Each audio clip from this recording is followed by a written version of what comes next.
Hello, ladies and gentlemen. Mighty Benaya here, and I wanted to take a little bit of time to go through analyzing your opponents.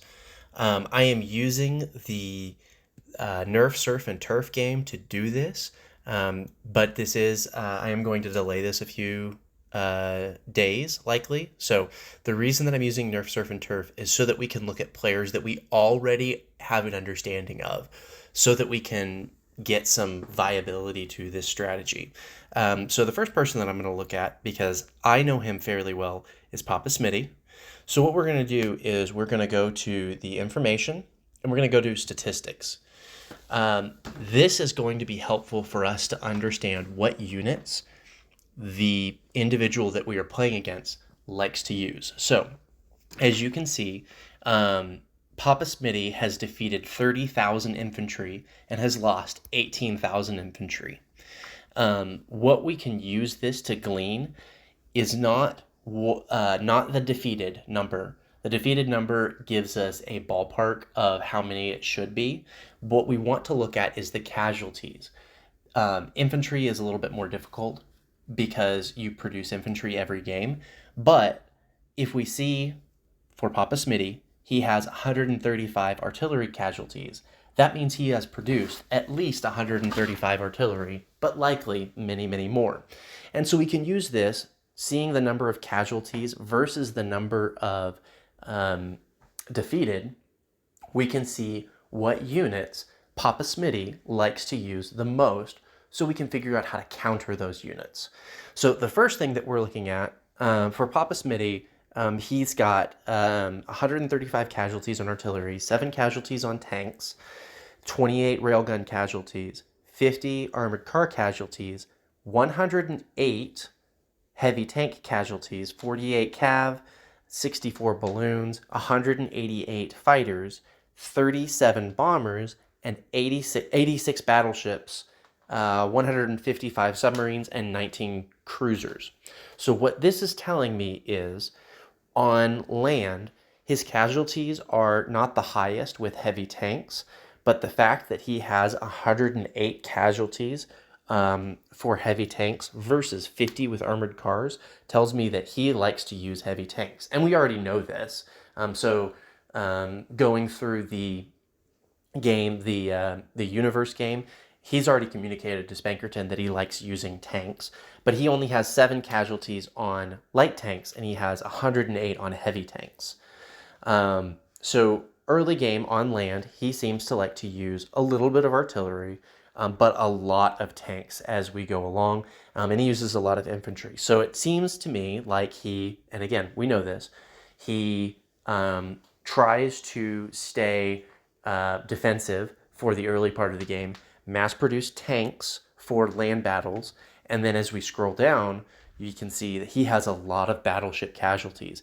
He has double the casualties on battleships as he does defeated battleships, which means he is likely producing 2 or 3 times as many battleships as the average player.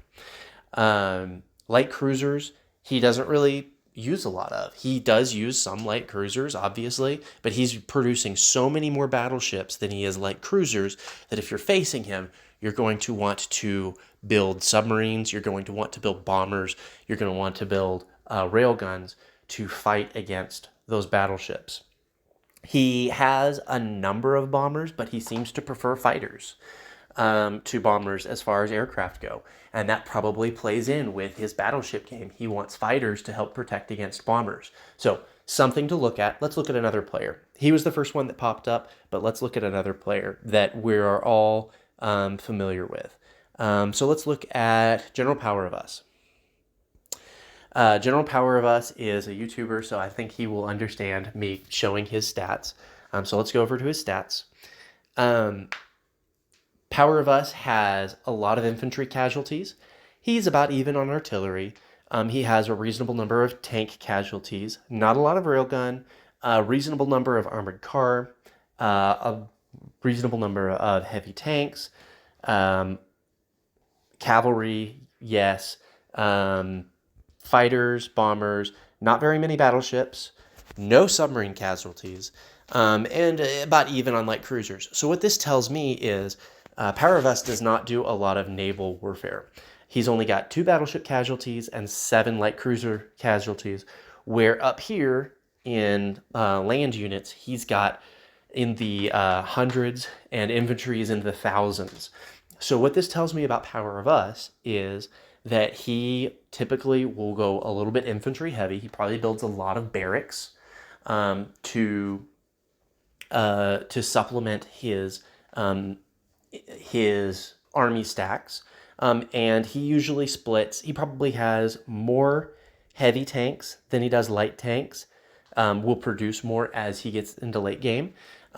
Produces a reasonable number of armored cars and artillery, but usually has a pretty evenly split infantry land stacks that are heavy on infantry. Lots of infantry go in, and he's got a reasonable number of other land units, but he doesn't build a lot of rail guns. Probably builds most of the rail guns for defense, just to make sure that nobody invades him. And let's look at one more, just to be fair. Who's somebody else that we have watched play? I'm going to pick on Silver Star. So Silver Star, and then I'll do my stats, and we'll see what I look like. So Silver Star is 37,000 versus 23,000 on infantry. He has about even on artillery, low tank usage, a lot of railgun usage. Is about even, but it's still a lot of usage. Not a lot of armored car usage. No heavy tank usage. Not a lot of cav. Not a lot of balloons. Reasonable fighter, bomber. A ton of battleship usage. So 2 of the players that I respect a lot use battleships. So that may be something to help you learn how to play better. If there's somebody that you see uses a lot of one unit that you don't use a lot of, maybe we should experiment and use more battleships. I don't think I use a lot of battleships. Submarines, about even. Light cruisers, about even. So what I'm seeing from Silver Star is he really likes battleships. He does not do a lot of airplay. He does a reasonable amount, but he doesn't do just a ton of airplay. He will usually probably do a lot of artillery as his infantry moves forward to reduce his infantry casualties.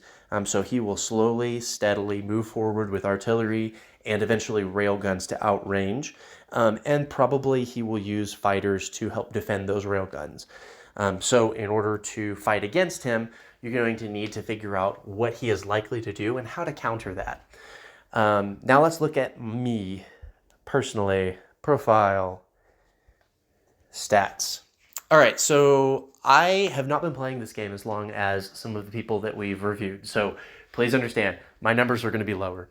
But we've got about even on infantry. I'm a little bit higher on casualties. Artillery is low. Tanks is about medium. Railroad, I have 0 casualties. Railroad guns, sorry. Armored cars is about even. Heavy tanks, I have 1 casualty. Cavalry, I have a ton of casualties. Balloons, I have 8 casualties. Fighters is low casualties. Bombers is high casualties. Battleship is low casualties. Submarines is low casualties. And light cruisers is very high casualties. So what I can tell you about just how statistically this looks is I like to use cavalry more than I like to use any of the other types of infantry units. And I will tell you part of that is because I decided to play a cav-only game, and so that will skew the statistics. But I like to use cavalry, and I use bombers a lot, but I don't necessarily protect them well with fighters. I don't have a lot of fighters that I have, but I do produce a lot of bombers. I don't produce a lot of battleships, but I'm good at defeating battleships because I spam cruisers. I have a ton of cruisers in the water typically because they're fast, and I feel that they're effective. So that gives you an idea of the type of games that I play, where my strategy lies, and it also helps me understand how I can improve in the future. So I would encourage you to look through your own to figure out where you need to improve. And I obviously need to improve on my tank game. And I think that the Nerf Surf Turf is a great way for me specifically to expand my boundaries. And I think it is a great opportunity for any of you who are watching and who are playing in the Nerf Surf and Turf to take a look at the things that you're good at, take a look at the things that you don't do as often, and mix it up a little and try a different strategy every once in a while.